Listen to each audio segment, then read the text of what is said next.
За надминување на пандемијата која го демне целиот свет, владата предвидува и четврт пакет мерки кои ќе ги опфати пензионерите. Законот е на собраниска процедура и со стапување на сила на истиот со ваучер од 6.000 денари ќе се здобијат пензионерите чии примања не се поголеми од 14.000 денари. Би сакала да ги известам корисниците на пензии дека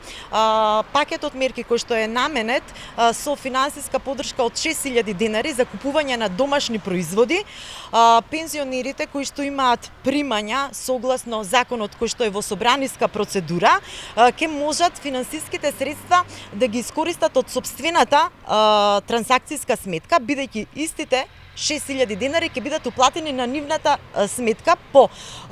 интервенција од страна на Генералниот секретаријат на влада кон банките кон трансакцијските сметки на граѓаните, односно на пензионерите. Податоците ќе ги достави Фондот за пензиско и инвалидско осигурување до банките и до Генералниот секретаријат на влада, што значи пензионерите не треба да поднесуваат барања, не треба да подигнуваат картички, едноставно на нивната трансакцијска сметка согласно законот ќе легнат тие 6.000 денари кои што се наменети за купување на домашни производи. Претходно владата имаше донесено 3 пакет мерки со кои се помогна за зголемување на економијата и надменување на ковид пандемијата. Со овие пакет мерки беа опфатени невработените лица, лицата со мали примања, студентите и учениците. Се очекува четвртиот пакет мерки освен пензионерите да ги опфати и самохраните родители, како и пасивните барачи на работа.